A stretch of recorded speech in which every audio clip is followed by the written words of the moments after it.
Thank you, Matt. I think that was a great discussion.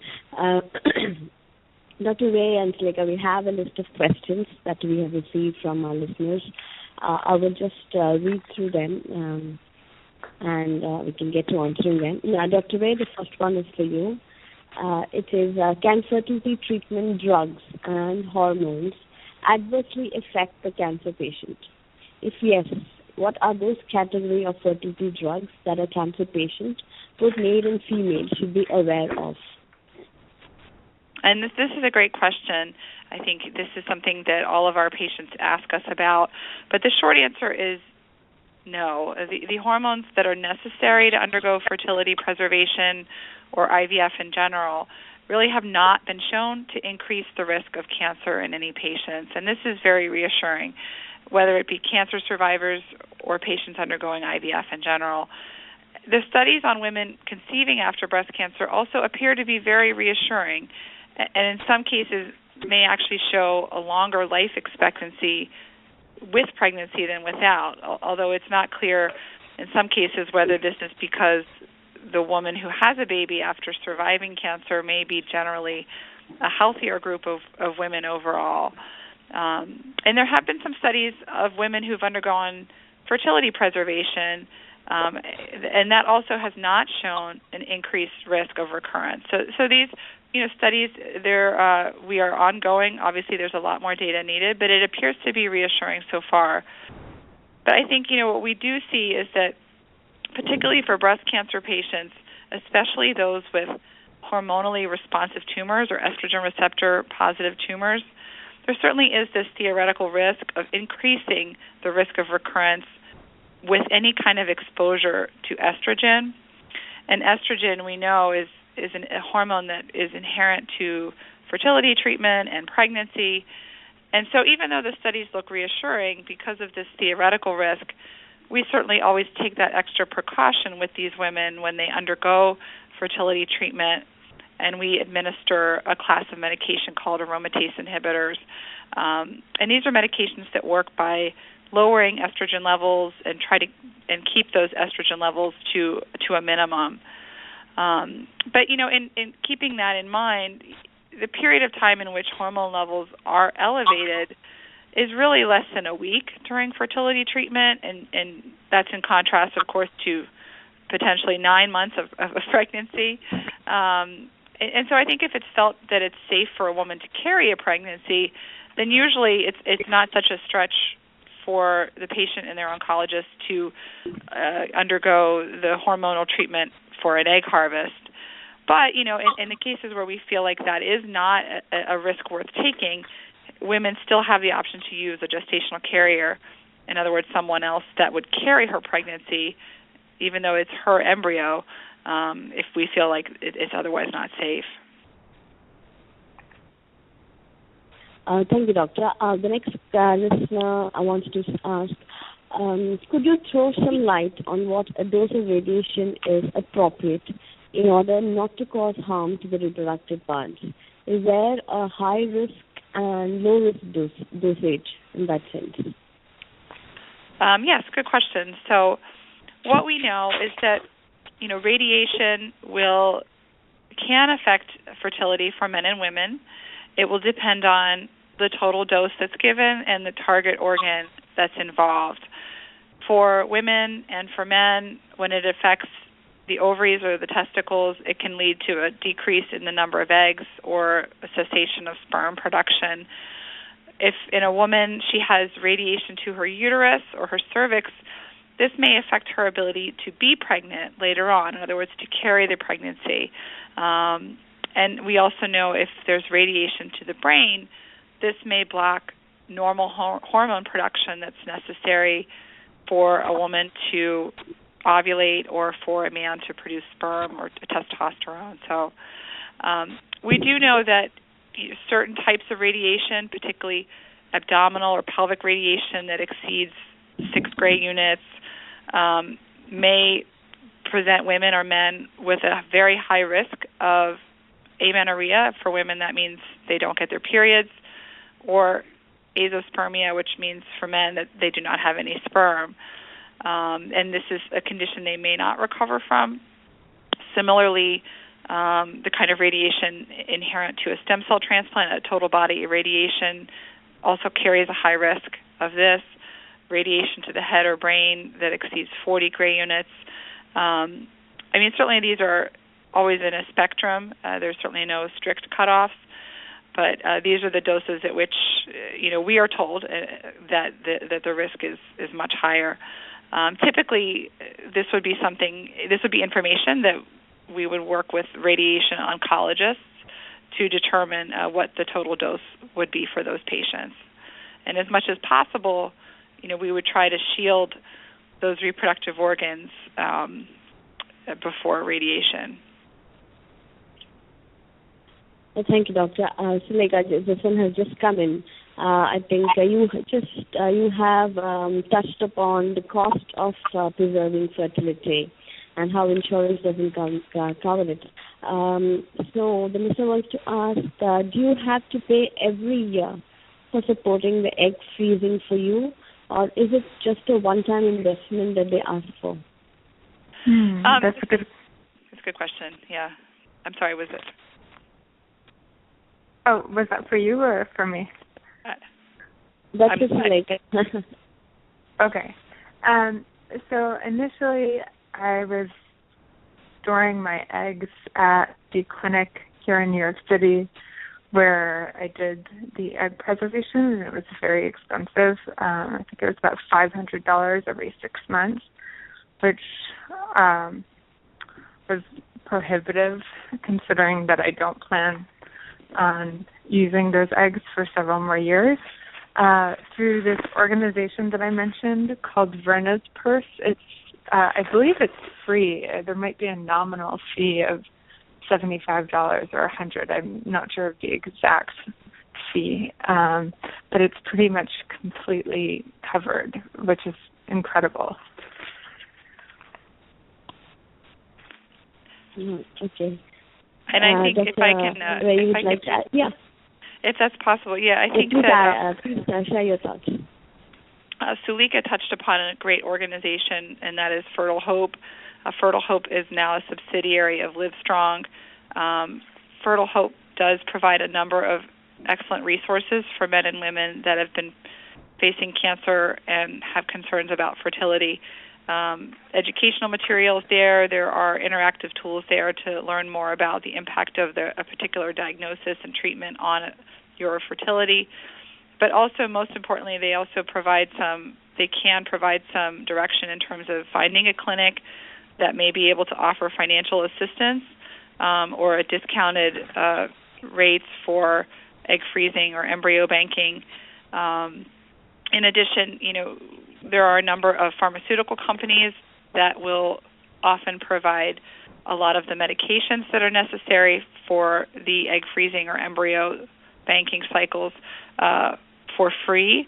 And again, maybe not all of the medications, but the bulk of the medications necessary can be covered. So it's certainly important to ask about these things if you're facing this type of treatment, because it certainly can get prohibitively expensive, and typically the bulk of the cost is going to be that initial egg freeze and egg harvest, which is those 2 to 3 weeks worth of medications, and then the surgical procedure to remove the eggs, which out of pocket could be as high as around $10,000 or more, depending on where you go, but does not necessarily need to be that high depending on where you go. And then, as Suleika said, there is a possibility for ongoing cryopreservation charges, every 6 months or every year. Yeah, thank you, Doctor. The next question is on ovarian transpositioning. The listener wants you to explain a little bit about ovarian transpositioning and how it is used as an option for treating infertility in cancer.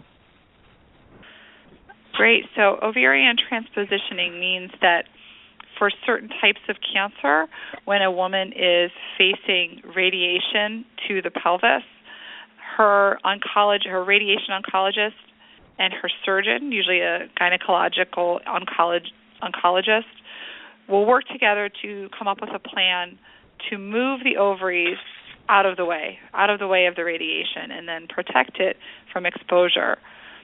And so this minimizes the direct impact of the radiation. And there have been spontaneous pregnancies with them in this location. In some cases, they're too far out of the way and they need to be moved back into their original location for conception. And in some cases, let's say a woman has a hysterectomy and she has her uterus removed, her ovaries may still be left inside.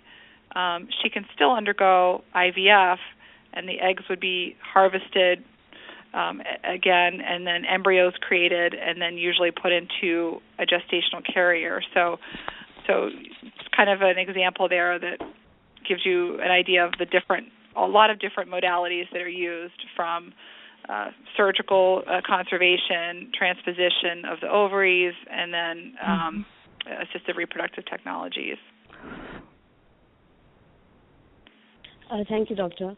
The next question is, what is the minimum time that a cancer patient should wait to become pregnant after finishing cancer treatment? And what is the timeline given to men for the same?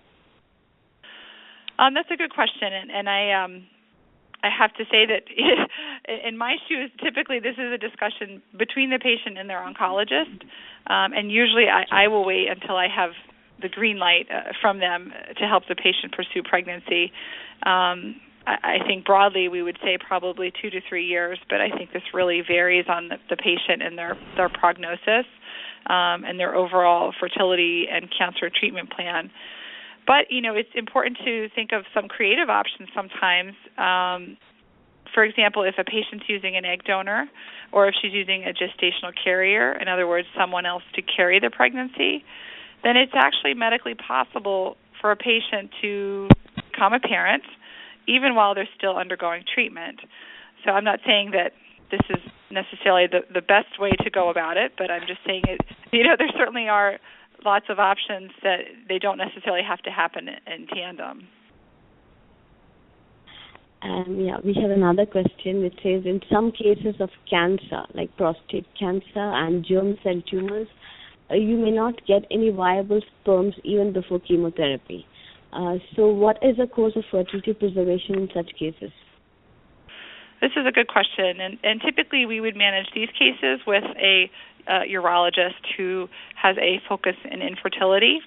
And now what the urologist can then do is, in some cases, recover sperm through testicular sperm extraction procedure or epididymal sperm aspiration. In other words, they are able to basically take a biopsy and extract sperm directly. Now, sometimes there may not be sperm there in these cases, and sometimes they may just be at a low number. And in these cases, sometimes these samples can be frozen, and later on, these patients can still father a child through IVF with the use of a procedure called ICSI. What that means is the embryologist can isolate a single sperm and inject it directly into an egg. So in these cases, certainly spontaneous pregnancy would not be possible, but there is still a possibility to father a child with IVF. Thank you, Dr. Reah. I think we've covered almost all the questions. I have a last one for Suleika. Suleika, we have a question that says, your blogs show that you have taken your diagnosis very sportingly and have been an inspiration to many young survivors. Now that you are in remission, do you feel you're all set to go back to what you wanted to do? So this is a tough question, and it's something that I just wrote about today in my Life Interrupted column in the New York Times. People like to think that you're done with cancer when you complete treatment, and I think that for a lot of patients, they never feel done, in the sense that the fears of recurrence or the emotional struggles or just coming to grips with the fact that you're not the same person that you were before your diagnosis can be incredibly difficult. that being said, I feel incredibly grateful for the life that I have now. People sometimes say that cancer is a blessing, and I'm not sure that I personally agree with that. I think that my life is a blessing in spite of cancer, but cancer helped me to see all those things in my life that I'm grateful for, that I maybe took for granted before. So I'm not really sure what the future holds, but I'm excited to find that out, and I feel very grateful for the many other cancer survivors that I've met through this experience who continue to be the cornerstone of my support system and the people who really carry me and help carry each other through not only the treatment part, but the aftermath. That's amazing spirit, Suleika. I'm wishing you the very best. It was amazing. Great listening to both of you. And thank you for being here with us today. Matt, thank you to you too for being such a great co-host. And we'll be having the talk, the broadcast of the talk on our on CureTalks.com by tomorrow. And all listeners, for our details of upcoming talks, please visit www.CureTalks.com. Thank you, everyone. It was great listening to you. Thank you, Priya. Thank you. Thank you, Suleika and Matt and Priya. Yeah, thanks, everybody.